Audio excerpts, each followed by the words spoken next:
আসসালামু আলাইকুম ভিউয়ার্স। আশা করি সবাই খুব ভালো আছেন। আবার চলে এলাম আরেকটা খুব সহজ সিম্পল একটা রেসিপি নিয়ে। আজকের রেসিপিটি হচ্ছে লাই শাকের ভর্তা।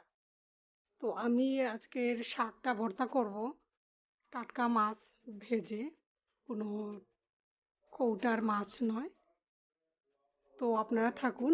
এই শাকটা অবশ্য বাজার থেকে কিনা, এখানকারই কেউ এখানে চাষ করেছিলেন। তো আমরা ফ্রেশ দেখে নিয়ে এসেছিলাম। তো ভাবলাম এত মজার একটা রেসিপি আপনাদের সাথে শেয়ার করি। তো আশা করি পুরো রেসিপিটা আমার সাথেই থাকবেন। এই যে শাকগুলো দেখতে পাচ্ছেন, এইরকম এখানকার কেউ চাষ করেছেন। তো এগুলোকে আমি প্রথমে ডালগুলো ফেলে শুধু পাতাটা নেব এবং পরে ভালো করে পরিষ্কার করে ধুয়ে এটাকে পানি ঝরিয়ে নেব। তো শাকগুলো এত সুন্দর যে তাই ভাবলাম আপনাদের সাথে শেয়ার করি। এদিকে আমি শাকটা ধুয়ে রেখে দিয়েছি আর মাছ, আমার পরিমাণ মতো মাছ নিয়ে নিলাম। তো মাছগুলোকে আমি একটু হলুদ মরিচ আর লবণ দিয়ে একটু সময় মাখিয়ে তারপর ভেজে নেব।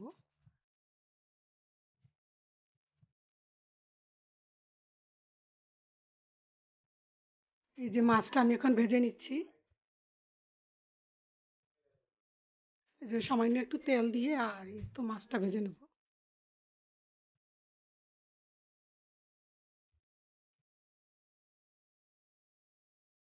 এবার আমি লাই শাকের পাতাটা কেটে নিচ্ছি। শাকগুলো খুব মিহি করে কাটতে হবে।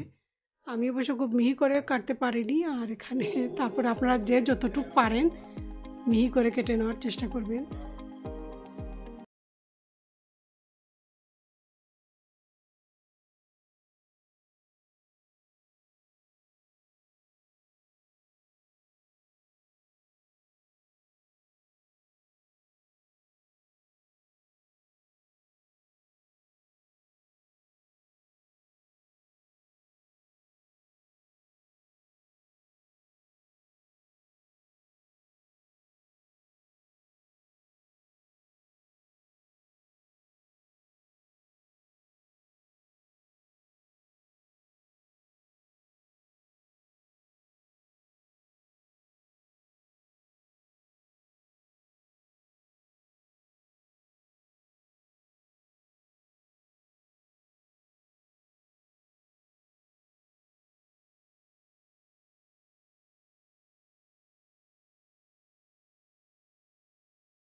এবার আমি মাছটা দিয়ে দিলাম।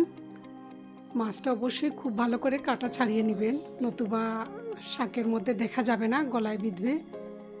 তো মাছটা আলাদা কাটা ছাড়িয়ে নিয়েছিলাম আমি। তো এখন সব চিপে চেপে পানি ছাড়িয়ে নেওয়া শাকগুলো আমি এখন অ্যাড করে দেব। আর মাছও সবগুলো দিয়ে দিলাম। মাছের পরিমাণটা যার যার পছন্দ অনুযায়ী দিবেন, টেস্ট অনুযায়ী।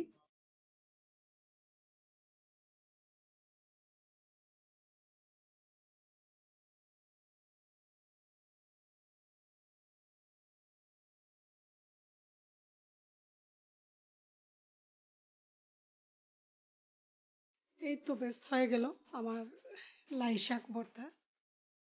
এটা খুবই ইজি। আমি উপরে দুই একটা শুকনা মরিচ ভেজে এগুলোকে উপরে ছড়িয়ে দিলাম। শুকনো মরিচের টেস্টটা একটু আলাদাই আসে। এই তো এখন গরম ভাতের সাথে উপভোগ করুন। এটা খাওয়ার পূর্বে বানালে ভালো, টাটকা টাটকা খেতেই ভালো লাগে। বেশি আগে বানিয়ে রাখলে পেঁয়াজের থেকে একটা গন্ধ বের হয়। তো আমরা সব কিছু রেডি করে রেখে রেখে খাওয়ার ঠিক আগ মুহূর্তে ভর্তাটা যদি বানাই, তাহলে এর টেস্টটা অনেক মানে আসল টেস্টটা পাওয়া যায়। তো আশা করি আজকের রেসিপিটা আপনাদের ভালো লাগবে। আর ভালো লাগলে অবশ্যই লাইক দিবেন, শেয়ার করতে ভুলবেন না। আর যারা সাবস্ক্রাইব করেনি তারা অবশ্যই সাবস্ক্রাইব করে নেবেন। আর রেসিপিটি কেমন হলো জানাবেন। তো সবাই ভালো থাকুন।